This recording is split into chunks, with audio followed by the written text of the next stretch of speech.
Welcome to our webinar on the aspect of motivation in culturally responsive teaching for both students as well as educators. Sometimes it can be difficult to distinguish the how from the why. After vast amounts of research and practical application, motivation is a major cause of concern. How do you motivate the unmotivated learner?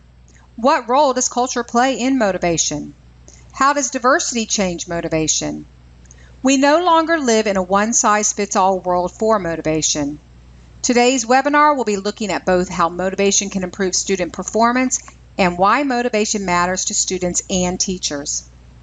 During this webinar, we will provide time for you to reflect, so we suggest you have a reflection journal and writing utensil ready. To be effective in multicultural classrooms, teachers must relate teaching content to the cultural backgrounds of their students. There is growing evidence that strong, continual engagement among diverse students requires a holistic approach. That is, an approach where the how, what, and why of teaching are unified and meaningful. As we address the bond of motivation and culture and analyze some of the social and institutional resistance to teaching based on principles of intrinsic motivation, understanding these relationships provides a clearer view of the challenges we must overcome if we are to genuinely transform teaching and successfully engage all students. Let's look at our definition of all students. Many of us think that culture and diversity are easy to discern, especially when it comes to race and ethnicity, though that is not always true. I challenge you to think more broadly in response to culture. One thing to consider with culturally responsive teaching is the invisible diversity. Invisible diversity includes socioeconomic status, family structure, disability, sexual orientation or gender, spirituality or religion, and learning styles. Let's think about your students in the context of these cultures and break down each one in a little more detail. Let's start with socioeconomic status. When a child looks through a socioeconomic lens, what is valued? There are many resources that discuss poverty, generational, and situational. What is the difference between a student who is born into poverty? What does that student's situation look like? What are some emotions that might be associated with generational poverty? What about a student who is in a situational poverty? What could that student's situation look like? Living in a car, no home all of a sudden? What are some emotions that might be associated with situational poverty? In your reflection journal, write some of the concerns and characteristics of students in both generational and situational poverty. What do you think might be some source of motivation for these students? When children become aware of diverse family structures, they usually are simply attempting to find their place in this big world and trying to make sense of the concept of family, whether traditional or non-traditional. Children's growing awareness of diverse family structures provides rich opportunities to help them celebrate family diversity and engage them in conversation about who is in their family, who lives in their house, and more importantly, who takes care of them. People will associate two mommies with a myriad of possibilities: a blended family, a divorced couple, a lesbian couple, a single dad, mother and grandmother, surrogate, or foster mothers. Typically, people interpret within their own frame of reference. Children tend to thrive when they come to understand that there are varying family structures and that all families are wonderful, so long as the people in them love and care about each other. This repeated message helps children feel secure, even if their family configuration changes through death, separation, or other life events.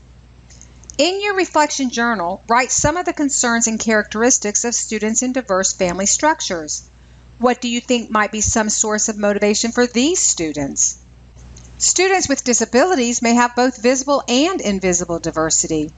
Though we do not have time to go into all the areas of disability, think of your classroom. There are multiple disabilities that may affect a student's educational experience.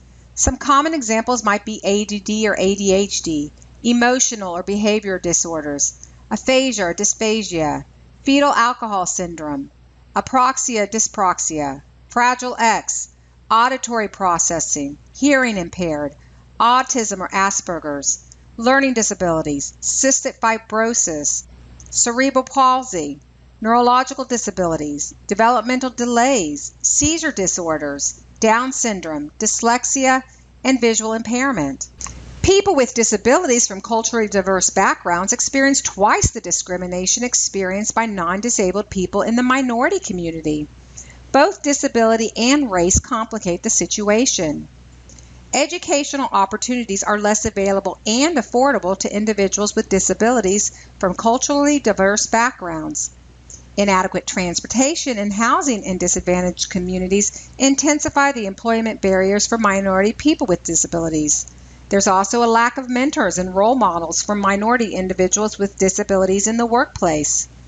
Mainstream job coaching, on-the-job training, and internships are often not readily available to minority individuals with disabilities. Both mainstream and minority communities and religious organizations tend to overlook their capability to support the employment of minority individuals with disabilities. Cultural differences are not clearly understood by individuals or organizations designing programs to support the employment of minority persons with disabilities. So in your reflection journal, write some of your concerns and characteristics of your students who have disabilities. What do you think might be some source of motivation for these students?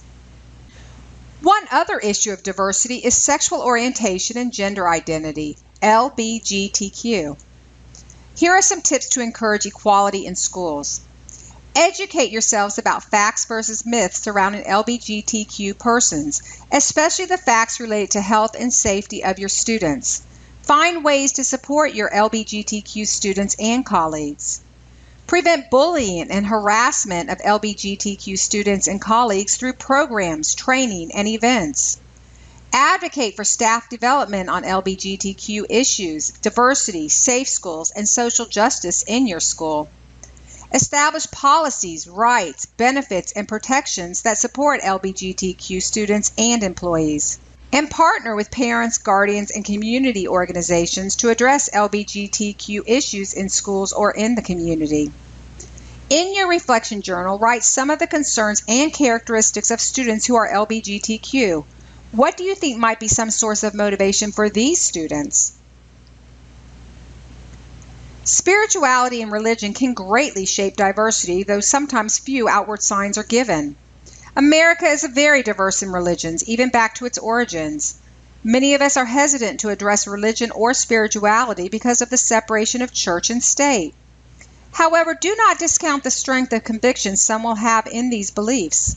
Many wars have been fought and continue to be fought over religion and spirituality. I encourage you to think about students who have religious or spiritual beliefs that are different than you or most of your peers. It is difficult to assimilate with religious beliefs or reconcile with those who don't believe at all. Let's think about these things when it comes to religious and spiritual beliefs. They closely coincide with students' sense of self and often family values, stir strong sentiment and emotion, can conflict with other beliefs, may contain an element where students, especially young students, hold a belief but do not feel comfortable explaining or defending that belief. And though it is not discussed openly in class, it may affect student relationships. Whether religious diversity becomes a blessing or a burden will depend a great deal on the perspective we cultivate. Educational practices that help our students approach differences with curiosity, understanding, respect, and appreciation are crucial for their responsible participation in a diverse but deeply interconnected world. In your reflection journal, write some of the concerns and characteristics of students who are diverse in their spiritual or religious views. What do you think might be some source of motivation for these students? There are many different learning style inventories and definitions of categories. For our purposes today, we will look at these 7 common learning styles. Think about the students in your room or even your own preferences. What learning style most aligns to you? Visual or spatial? You prefer using pictures, images, and spatial understanding. Oral, auditory, musical. You prefer using sound and music. Verbal or linguistic. You prefer using words both in speech and writing. Physical or kinesthetic. You prefer using your body, hands, and sense of touch. Logical or mathematical. You prefer using logic, reasoning, and systems. Social or interpersonal. You prefer to learn in groups or with other people. Solitary or intrapersonal. You prefer to work alone and use self-study. As we look at these through the lens of motivation, why would students be more motivated when they are able to use their learning style or the style they are more comfortable with? Think to your classroom environment and tasks. What learning style aligns to most of your task and environment?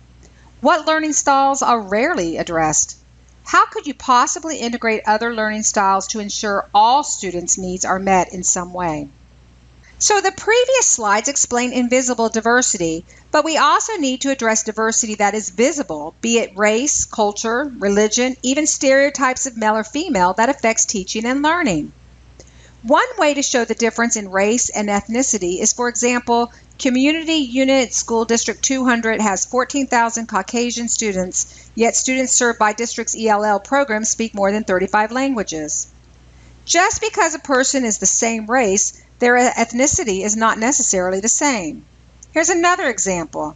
It might be a person who is Indian but was raised in Jamaica and has never visited India, so their experiences would be different from someone raised in India. One other area that is seeing an influx of students with differing points of view are students from sanctuary cities as well as refugees. These students can have vastly different experiences from people of their same culture and ethnicity as well. Look at the graphic on the slide from edworld.org. White and Hispanic students in the United States tend to go to schools where they are the racial majority, and white students only rarely attend schools where they make up less than 25% of the enrollment.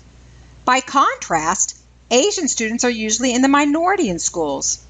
The illustration depicts how often students in 4 racial or ethnic categories attend schools where they make up 50% or more of the enrollment, in orange, or less than 25% of the enrollment, in blue. So you may be saying to yourself, okay, I get it. There is so much diversity. Students are often at schools with others who are vastly different from them, both visibly and invisibly. What does that mean in terms of culturally responsive teaching and motivation? Motivation is inseparable from culture.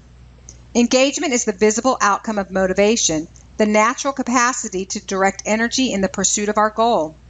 Our emotions influence our motivation. In turn, our emotions are socialized through culture, the deeply learned confluence of language, beliefs, values, and behaviors that pervades every aspect of our lives. For example, one person working at a task feels frustrated and stops, while another person working at the same task feels joy and continues. Yet another person with an even different set of cultural beliefs feels frustrated at the task, but continues with increased determination. What may elicit that frustration, joy, or determination may differ across cultures because cultures differ in their definitions of novelty, hazard, opportunity, and gratification, and in their definitions of appropriate responses. Thus, the response a student has to a learning activity reflects his or her culture. While the internal logic as to why a student does something may not coincide with that of the teacher, it is nonetheless present. And to be effective, the teacher must understand that perspective. Rather than trying to know what to do to students, we must work with students to interpret and deepen their existing knowledge and enthusiasm for learning. From this point of view, motivationally effective teaching is culturally responsive teaching.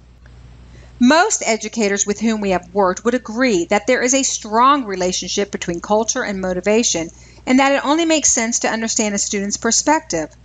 Why then do we have such difficulty acting this way in the classroom? As you look back on your reflection journal, can you see some ways that student motivation might be different for diverse groups? One major reason is that we may feel very little pressure to act otherwise. The popular media and structural systems of education remain locked in a deterministic orientation towards human motivation. If one were to complete a content analysis of national news broadcasts and news magazines for the last 40 years to identify the most widely used metaphor for motivation, the carrot and the stick, reward and punish, manipulate and control would stand out. However, intrinsic motivation is proven to be more lasting and effective than the extrinsic motivation. Is it possible to help students find motivation within themselves? How do we motivate students who are different than we are? How do we dissuade a situation where disruption and apathy may be valued by their peers? How do we change this? It is part of human nature to be curious, to be active, to initiate thought and behavior, to make meaning from experience, and to be effective at what we value. These primary sources of motivation reside in all of us across all cultures. When students can see that what they are learning makes sense and is important, their intrinsic motivation emerges. We could begin to replace the carrot and stick metaphor with the words understand and elicit, to change the concept of motivation from reward and punishment to communication and respect. We can influence the motivation of students by coming to know their perspective, by drawing forth who they naturally and culturally are, and by seeing them as unique and active. Sharing our resources with theirs, working together, we can create greater energy for learning. Being culturally responsive in regards to motivation isn't just buying a different carrot for each student, but being open to helping them become curious and engaged learners. Intrinsic systems of motivation can accommodate cultural differences. Theories of intrinsic motivation have been successfully applied and researched in areas such as cross-cultural studies, bilingual education, and education, work, and sports. Ample documentation across a variety of student and regional settings suggests that non-competitive informational evaluation processes are more effective than competitive controlling evaluation procedures. One thing to ask ourselves with students is what motivates them, what pushes them, what speaks to them, and their culture and background can give us those answers. Think outside the box. Build those relationships. Let me give you an example. One of my toughest acting students in class would be very disruptive. He was a good athlete and often used that as a crutch to get out of academic work. One day I could tell there was a change in his demeanor. I asked him what was wrong, and he mentioned that his grandmother was ill. Now remember the invisible diversity? His grandmother was his stability and his family structure. He was tough in school, but a caretaker in his home. I wrote him a note saying that I was thinking about him and was here to talk if he needed it. The next day I asked privately how he was. He shrugged me off at first, but came up the next day and told me how she was. We started that conversation, and I found a lot of background on him, his grandmother, and that led to his hopes and dreams. He was a very smart student, but it never showed because of his effort. When I found out his dream was to become an engineer, he knew it would never come to fruition because he had no money for college and worried about leaving his grandmother. As the relationship built, I asked his permission to visit with his coach because he was interested in playing football. The coach was thrilled, and we found several small colleges with good engineering programs where he could play football. And I'm glad to say he's starting his senior year in college. His grandmother has even made it to a few of his games, and he will graduate with honors if he continues the path he started. A growing number of educational models, including learning styles and multiple intelligences theory, are based on intrinsic motivation. They see student perspective as central to teaching. Unfortunately, educators must often apply these theories within educational systems dominated by extrinsic reinforcement, where grades and class rank are emphasized. And when extrinsic rewards continue to be the primary motivators, intrinsic motivation is dampened. Those students whose socialization accommodates the extrinsic approach surge ahead, while those students, often the culturally different, whose socialization does not, fall behind. Thinking to my student that I talked to you about, the relationship built with him led to his own intrinsic motivation and even helped change the culture of motivation in my classroom. When other students become resistant, he became a change agent for my room. So in your reflection journal, what are some ways you can build awareness of intrinsic motivation as opposed to always extrinsic motivators? How can you help culturally diverse tie the learning to themselves and their situation? We're going to talk about a model based on intrinsic motivation. The more harmonious the elements of teaching are, the more likely they are to evoke, encourage, and sustain intrinsic motivation. This framework names 4 motivational conditions that the teacher and students continuously create or enhance. They are establishing inclusion, creating a learning atmosphere in which students and teachers feel respected by and connected to one another, developing attitude, creating a favorable disposition toward the learning experience through personal relevance and choice, enhancing meaning, creating challenging, thoughtful learning experiences that include student perspectives and values, and engendering competence, creating an understanding that students are effective in learning something they value. These conditions are essential to developing intrinsic motivation. They are sensitive to cultural differences. They work in concert as they influence students and teachers, and they happen in a moment as well as over a period of time. Now, not everything will run smoothly all the time. In reality, teaching situations often become fragmented by the competing needs and interests of a diverse student body. All too often, we use educational norms and procedures that are contradictory. The result is that we confuse students and decrease their intrinsic motivation. For example, consider the teacher who uses cooperative learning yet gives pop quizzes, or who espouses constructivist learning yet grades for participation, or who abhors discrimination yet calls mainly on boys during class discussions. So get out your reflection journal again. Are there some ways you may be contradicting your message to students? How could you change that or be clearer in your delivery? How could you be more consistent with thoughts and actions? The next slide will provide some ways the motivational conditions framework are necessary for culturally responsive teaching. First, you have to establish inclusion. The norms would be emphasize the human purpose of what is being learned and its relationship to the student experience. Share the ownership of knowing with all students. Collaborate and cooperate. The class assumes a hopeful view of people and their capacity to change. Treat all students equitably. Invite them to point out behaviors or practices that discriminate. Procedures might include collaborative learning approaches, cooperative learning, writing groups, peer teaching, multidimensional sharing, focus groups, and reframing. And class structures might include ground rules of learning communities and cooperative-based groups. The second part of the framework is to develop positive attitudes. Norms would be relate teaching and learning activities to students' experience or previous knowledge. Encourage students to make choices in content and assessment methods based on their experiences, values, needs, and strengths. Some procedures would include clear learning goals, problem-solving goals, fair and clear criteria of evaluation, relevant learning models, learning contracts, approaches based on multiple intelligences theory, pedagogical flexibility based on style, and experiential learning. And the class structure would be culturally responsive teacher, student, and parent conferences. The third part of the framework is to enhance meaning. The norms would mean providing challenging learning experiences involving higher order thinking and critical inquiry, address relevant real-world issues in an action-oriented manner, encourage discussion of relevant experiences, incorporate student dialect into classroom dialogue. Procedures would be critical questioning, guided reciprocal peer questioning, posing problems, decision-making, investigation of definitions, historical investigations, experimental inquiry, invention, art, simulations, and case study methods. And finally, the structures in the classroom would include projects and the problem-posing model. And the fourth part of the framework is engender competence.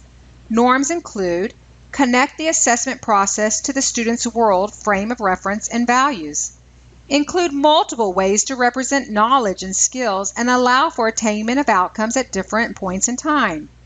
And encourage self-assessment. Procedures in your classroom include feedback, contextualized assessment, authentic assessment tasks, portfolios and process folios, test and testing formats critique for bias, and self-assessment. Structures include narrative evaluations, credit or no credit systems, and contracts for grades. So teaching in a way that increases motivation and respects diversity is challenging. Overcoming biases by utilizing the framework we just talked about and addressing students' common misconceptions can take time and can sometimes be tricky to navigate. Allowing students to discuss in a safe, respectful place increases their ability to see viewpoints about race and socioeconomic backgrounds as part of a broad and complex picture. Engagement in learning is most likely to occur when intrinsic motivation is involved, especially for culturally different students. So using your reflection journal again, think to your classroom. How are you creating, planning, and refining teaching tasks, lessons, and assessments in a holistic and culturally responsive way that increases student motivation. I want to share 3 other ways that you can address students' motivation in the classroom and beyond, and it will also help with some management techniques in your classroom. The first thing is create a culture of acceptance. Teachers and administrators can ensure that all students belong within a school by welcoming them with open arms and by getting them involved with school life. Make them feel like they can be their self and not be someone who they are not. Address feelings of isolation. Here are 2 student quotes showing what isolation feels like and how to address it. Personally, I've actually had instances where I got along with teachers more than I did with students, and often this only made me feel more withdrawn from the people around me. They should conduct activities that help us to get to know each other more and facilitate projects where we have to work with people that we don't know. And foster meaningful relationships. One person said it like this: I believe getting to know the teacher and the teacher knowing the student likes and dislikes will make a student feel more accepted. Knowing that they understand is one of the best steps you can take. Relate with your students and try to give your students opportunities to relate to each other. Pay attention to the students and all the problems they may be having. And if you see a large problem, make sure to talk to them about it. So how do you help diverse students feel like they belong in your classroom or school, even for those whose diversity may be invisible? We're at the end of our webinar on motivation and culturally responsive teaching. As our nation and world changes, so does our student needs. Remember Maslow's hierarchy of needs? The graphic is on this slide. Before students can move up the chart, which is needed to complete critical thinking and rigorous tasks, their other needs need to be met. Though we can't necessarily individually provide for all of our students' physiological needs, we can ensure they feel safe and secure in our classrooms. We can work to help with their psychological needs when we build relationships with them, are inclusive, understanding, and help them find their intrinsic motivation and worth. Then they can begin the journey to self-actualization where they are truly self-fulfilled. We hope that this webinar gave you information not only on the diverse needs and backgrounds of your students, both visible and invisible, but also some tools to increase motivation for all students and allow your classroom to truly become culturally responsive for all students.